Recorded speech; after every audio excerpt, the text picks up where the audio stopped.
இந்த வீடியோவை உங்களுக்கு வழங்குவோர் மாலை முரசு செய்திகள் தொலைக்காட்சியின் படிப்போம் ஜெயிப்போம் உயர்கல்வியை தேர்ந்தெடுப்பதில் உள்ள சந்தேகங்களை தீர்க்கும் நிகழ்ச்சி தினமும் மாலை 5 மணிக்கு. வணக்கம். மாலை முரசு செய்திகள் தொலைக்காட்சியில் 50 முக்கிய செய்திகளை விரைவாகவும் துல்லியமாகவும் அரை மணியில் பார்க்கலாம்.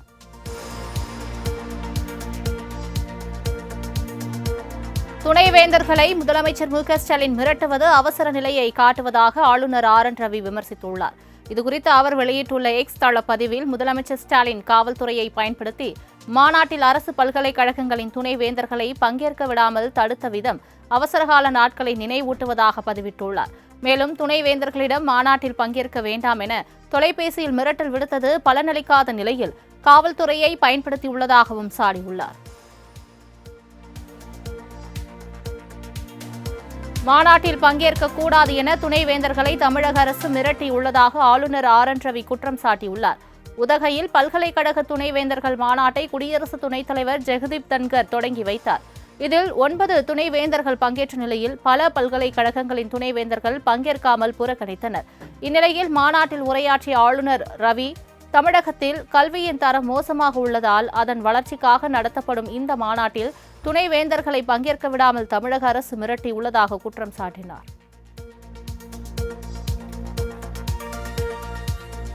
ஆளுநர்களை வைத்து மத்திய அரசு அரசியல் செய்வதாக உயர்கல்வித்துறை அமைச்சர் கோவிச்செழியன் குற்றம் சாட்டியுள்ளார்.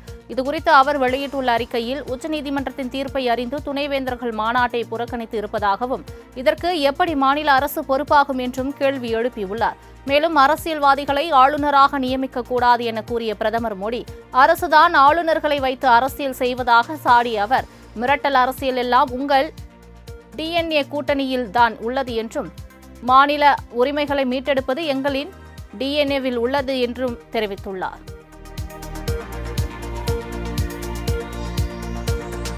தமிழ்நாடு ஆளுநர் ஆர்.என். ரவியை கண்டித்து பல்வேறு பகுதிகளிலும் கம்யூனிஸ்ட் கட்சியினர் சார்பில் போராட்டம் நடைபெற்றது.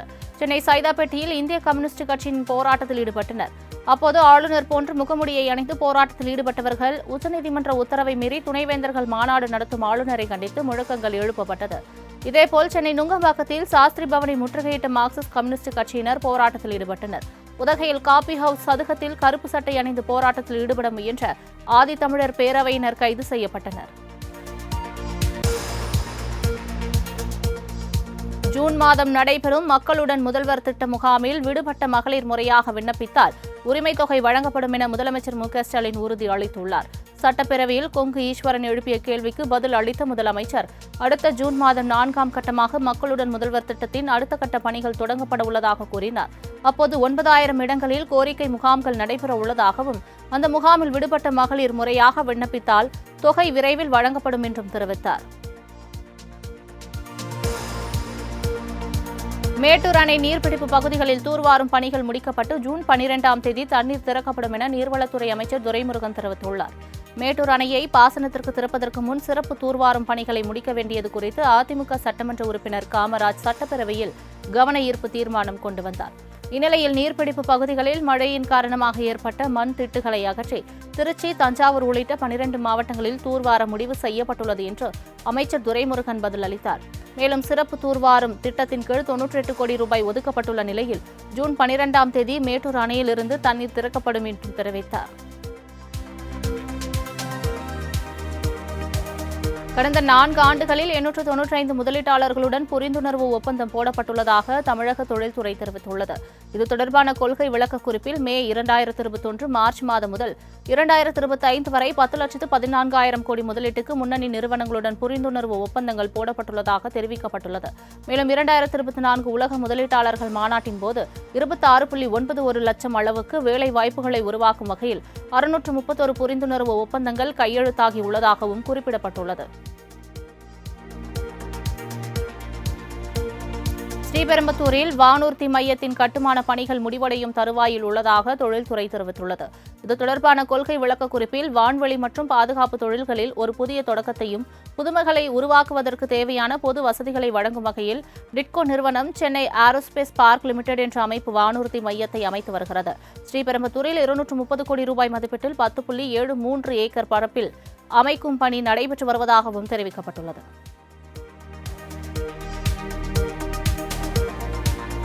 கூட்டணி என்பது தேர்தல் நேரத்திற்கு மட்டும்தான் என்றும் கூட்டணி வேறு கொள்கை வேறு எனவும் அதிமுக எம்எல்ஏ எஸ்பி வேலுமணி தெரிவித்தார்.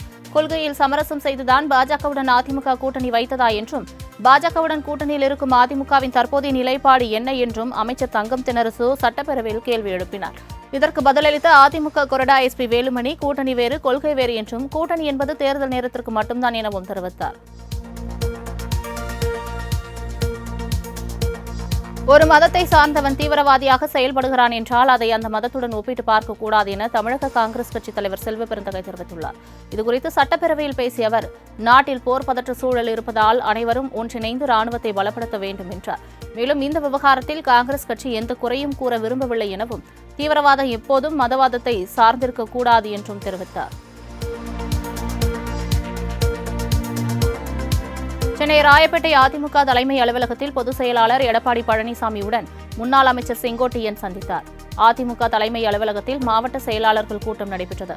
இந்த கூட்டத்தில் எடப்பாடி பழனிசாமி, செங்கோட்டையன் உள்ளிட்டோர் பங்கேற்ற நிலையில் இருவரும் ஒருவருக்கொருவர் நேராக அமர்ந்தனர். அதிமுகவின் எம்எல்ஏ கூட்டம், விருந்து ஆகியவற்றை தவிர்த்த செங்கோட்டையன் இபிஎஸ் உடன் தற்போது சந்திப்பை ஏற்படுத்தியுள்ளார் என்பது குறிப்பிடத்தக்கது.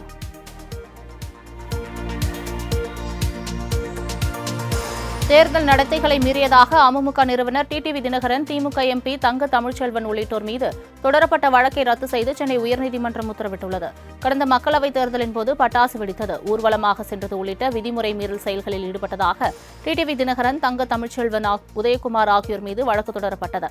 இதற்கு எதிர்ப்பு தெரிவித்தும் வழக்கை ரத்து செய்யக்கோரியும் மூவரும் சென்னை உயர்நீதிமன்றத்தில் தனித்தனியாக மனு தாக்கல் செய்தனர். இந்த மனுவை விசாரித்த நீதிபதி இளந்திரையன் மூவர் மீதும் பதியப்பட்ட வழக்கை ரத்து செய்து உத்தரவிட்டார்.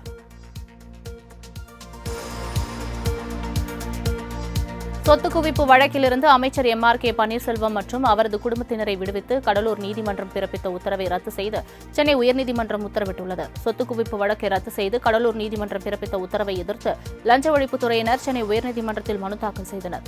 இந்த மனுவை விசாரித்த நீதிபதி கடலூர் நீதிமன்றம் பிறப்பித்த உத்தரவை ரத்து செய்தும் அமைச்சர் உள்ளிட்டோர் மீதான குற்றச்சாட்டுகளை பதிவு செய்து 6 மாதங்களில் விசாரணையை முடிக்கவும் உத்தரவிட்டார்.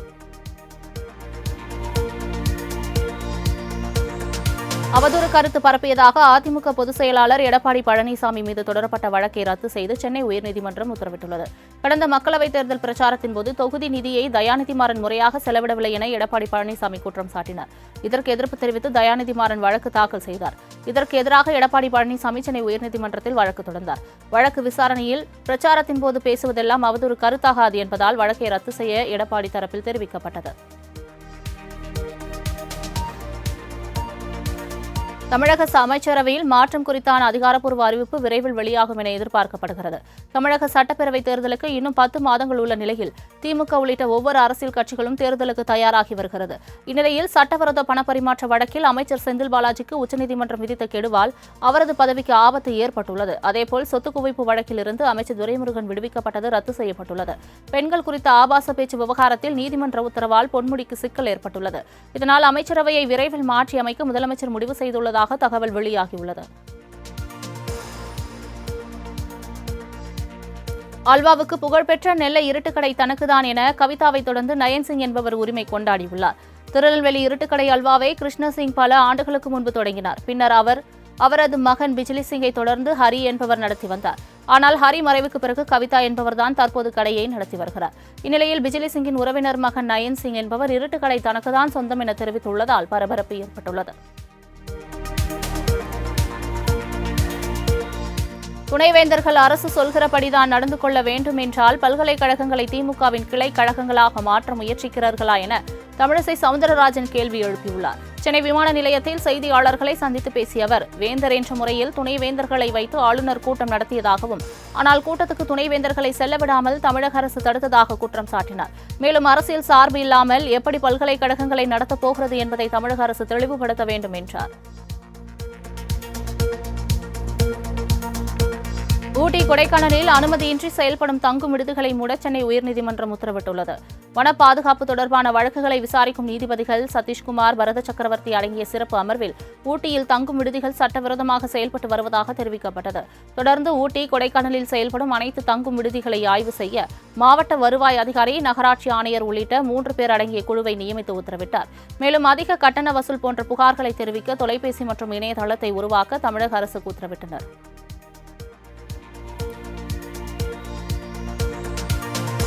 ஊட்டி கொடைக்கானலில் கோடை காலத்தில் நடைபெறும் பல்வேறு கண்காட்சிகளுக்கு கூடுதல் வாகனங்களுக்கு அனுமதி வழங்க நீலகிரி மற்றும் திண்டுக்கல் மாவட்ட ஆட்சியர்களுக்கு சென்னை உயர்நீதிமன்றம் உத்தரவிட்டுள்ளது. ஊட்டிக்கு செல்வதற்கு வாகன கட்டுப்பாடு விதிக்கப்பட்டுள்ள தீர்ப்பு குறித்து நீதிபதிகள் சதீஷ்குமார், பரத சக்கரவர்த்தி அடங்கிய அமர்வில் விசாரணைக்கு வந்தது.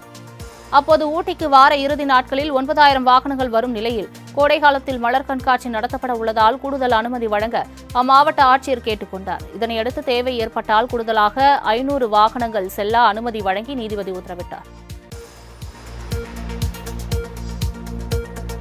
சென்னை பசுமை வழி சாலையில் உள்ள அதிமுக பொதுச் செயலாளர் எடப்பாடி பழனிசாமி வீட்டுக்கு மின்னஞ்சல் மூலம் மிரட்டல் விடுக்கப்பட்டதால் பரபரப்பு ஏற்பட்டது. மின்னஞ்சல் மூலமாக தகவல் தெரிவிக்கப்பட்டதை அடுத்து மோப்பநாய் உதவியுடன் போலீசார் தீவிர சோதனை நடத்தினர். மேலும் வெடிகுண்டு செயலிழப்பு நிபுணர்களும் சோதனை நடத்தியதால் அப்பகுதி முழுவதும் பரபரப்பானது.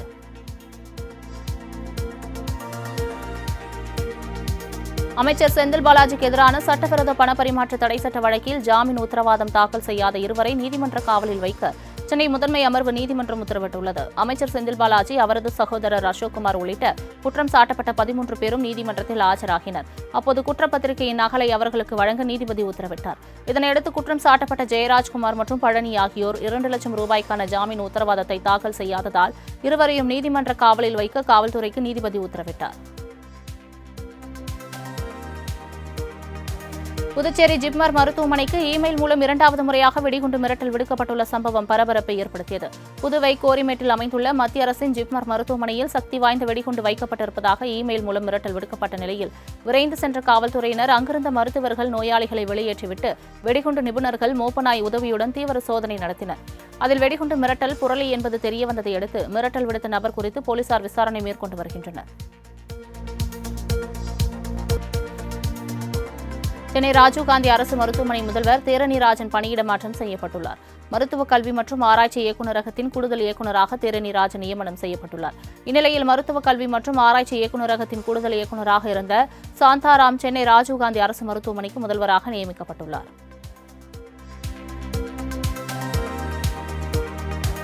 குரூப் 4 தேர்வில் 3,935 பணியிடங்கள் நிரப்பப்படும் என டிஎன்பிசி தெரிவித்துள்ளது. இது தொடர்பாக வெளியிட்டுள்ள அறிக்கையில் இளநிலை உதவியாளர், விஏஓ உள்ளிட்ட பணியிடங்களுக்காக குரூப் 4 தேர்வு வரும் ஜூலை 12ஆம் தேதி நடைபெறும் என்றும் இன்று முதல் மே மாதம் 24ஆம் தேதி வரை இந்த தேர்வு எழுத விண்ணப்பிக்கலாம் என்றும் தெரிவிக்கப்பட்டுள்ளது. மேலும் இந்த பணியிடங்களுக்கு விண்ணப்பிக்க குறைந்தபட்ச கல்வித் தொகுதி 10ஆம் வகுப்பு எனவும் அறிவிக்கப்பட்டுள்ளது. டெல்லி மாநகராட்சியின் புதிய மேயராக பாஜகவை சேர்ந்த ராஜா இக்பால் சிங் தேர்ந்தெடுக்கப்பட்டுள்ளார்.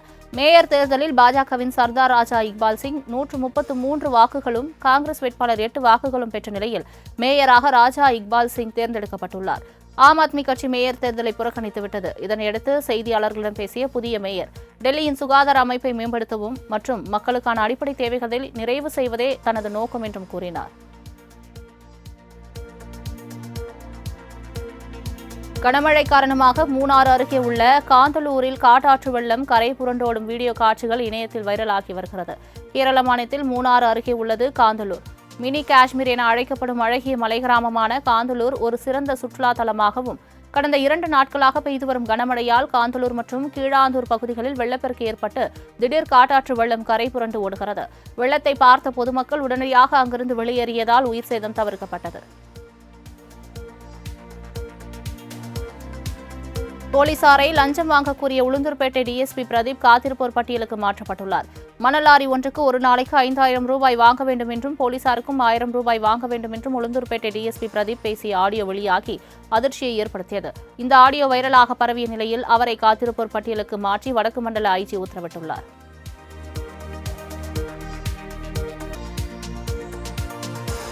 புதுக்கோட்டை மாவட்டம் பொன்னமராவதியில் வனத்துறை சார்பில் நடத்தப்பட்ட இயற்கை முகாமையொட்டி ஏராளமான மாணவர்கள் மலைப்பகுதிகளுக்கு சுற்றுலாக்கு அழைத்து செல்லப்பட்டனர்.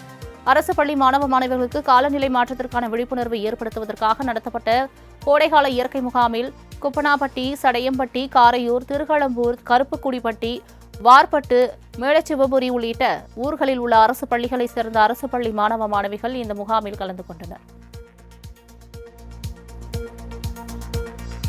பொன்னேரி நகராட்சியில் பொது இடங்களில் வைக்கப்பட்டிருந்த கட்சிக் கொடி கம்பங்கள் அகற்றும் பணி தீவிரமாக நடைபெற்று வருகிறது. சென்னை உயர்நீதிமன்றத்தின் உத்தரவை அடுத்து திருவள்ளூர் மாவட்டம் பொன்னேரி நகராட்சிக்குட்பட்ட புதிய பழைய பேருந்து நிலையம், அம்பேத்கர் சிலை சந்திப்பு, பேருந்து பணிமனை உட்பட பொது இடங்களில் வைக்கப்பட்டிருந்த கட்சிக் கொடி கம்பங்கள் அகற்றப்பட்டு வருகின்றன. ஆளுங்கட்சி, எதிர்க்கட்சி என எவ்வித பாகுபாடுமின்றி பொக்லைன் இயந்திரம் கொண்டு அரசியல் கட்சி கொடி கம்பங்கள், கல்வெட்டுகள் ஆகியவை அகற்றப்படுகின்றன.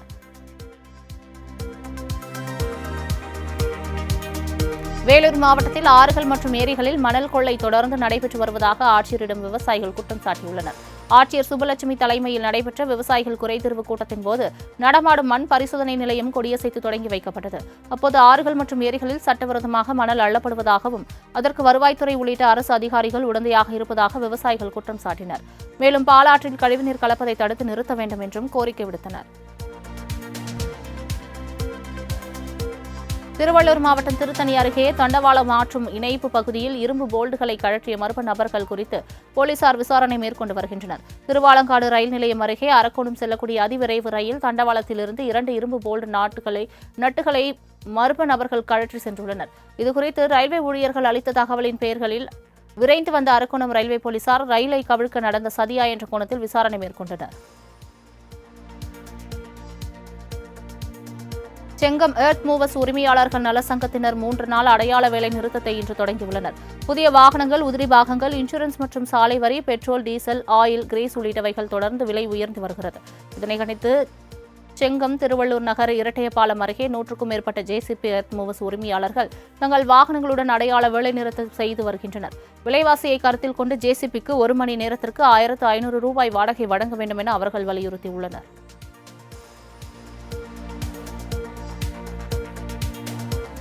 சீர்காழி அருகே குறுவை சாகுபடி தொடங்கியதை அடுத்து நேரடி நெல் விதைப்பு பணிகளில் விவசாயிகள் ஈடுபட்டு வருகின்றனர். மயிலாடுதுறை மாவட்டம் சீர்காழி சுற்றுவட்டார பகுதிகளில் கோடைகால சாகுபடி பணிகள் தொடங்கி நடைபெற்று வருகிறது. பருத்தி மற்றும் நெல் சாகுபடியில் விவசாயிகள் ஆர்வம் காட்டி வருகின்றனர்.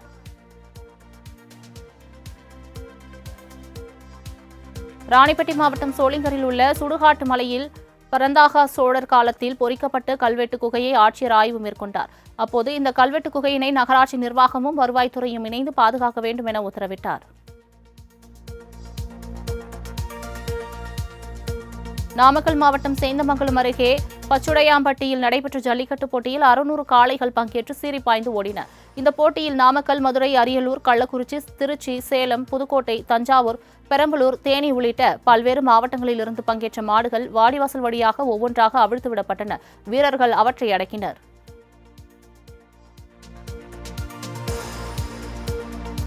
தஞ்சையில் நடந்த குறைதீர்க்கும் கூட்டத்தின் போது விவசாயி ஒருவர் தீக்குளிக்க முயன்ற சம்பவம் பரபரப்பை ஏற்படுத்தியது. திருப்பனந்தாள் ஊராட்சி திருவள்ளியங்குடி கிராமத்தைச் சேர்ந்த பாண்டியன் என்பவரது பெயரில் பிரதமர் திட்டத்தின் கீழ் வீடு கட்டி தரப்பட்டுள்ளதாக கூறி ஊராட்சி மன்ற தலைவராக இருந்த அழகர் என்பவரும் செயலாளரும் இணைந்து 2,10,000 ரூபாய் கையாடல் செய்து உள்ளதாக கூறப்படுகிறது. இதனால் பாதிக்கப்பட்ட விவசாயி பாண்டியன் ஆட்சியர் அலுவலகத்தில் தீக்குளிக்க முயன்றதால் பரபரப்பு ஏற்பட்டது.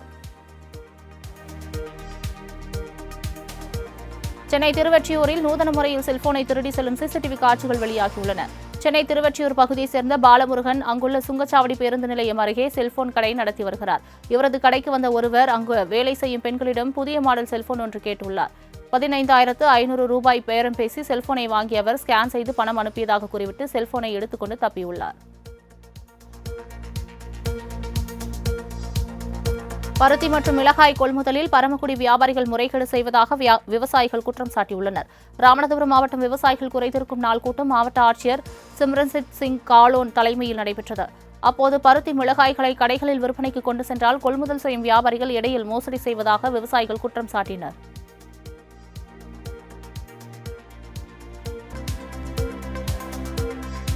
காஷ்மீர் துப்பாக்கி சூடு சம்பவத்தின் எதிரொலியாக கன்னியாகுமரி கடலில் அதிநவீன படகுகள் மூலம் கடலோர பாதுகாப்பு படை போலீசார் தீவிர கண்காணிப்பு பணியில் ஈடுபட்டுள்ளனர்.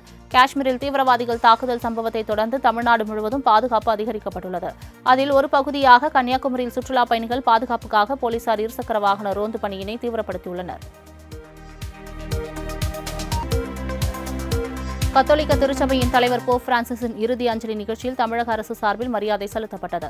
போப் பிரான்சிஸ் கடந்த 21ஆம் தேதி உடல்நலக்குறைவால் காலமானார். இதனையடுத்து அவரது உடல் வாணிகர் வாட்டிகன் புனித பீட்டர் இல்லத்தில் பொதுமக்கள் அஞ்சலிக்காக வைக்கப்பட்டது.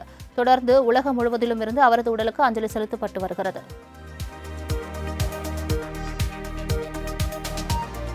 இலங்கையில் உள்ள பொலுநறுவை மாவட்டத்தில் வேளாண் அறுவடை முடிந்துள்ள நிலையில் உணவு தேடி யானைகள் கூட்டமாக அப்பகுதிக்கு படையெடுத்து வருகின்றன. புலனறுவை மாவட்டத்தில் உள்ள பல்வேறு பகுதிகளில் வேளாண் அறுவடை முடிவடைந்துள்ளது. இந்நிலையில் உணவு தேடி 100க்கும் மேற்பட்ட யானைகள் தங்கள் குட்டிகளுடன் கூட்டமாக படையெடுத்து வந்துள்ளன. அந்த யானைகளின் அழகை கண்டு ரசிக்கும் மக்கள் அதே நேரம் அவை குடியிருப்புக்குள் வராத வகையில் குரல் எழுப்பி தடுத்து வருகின்றனர்.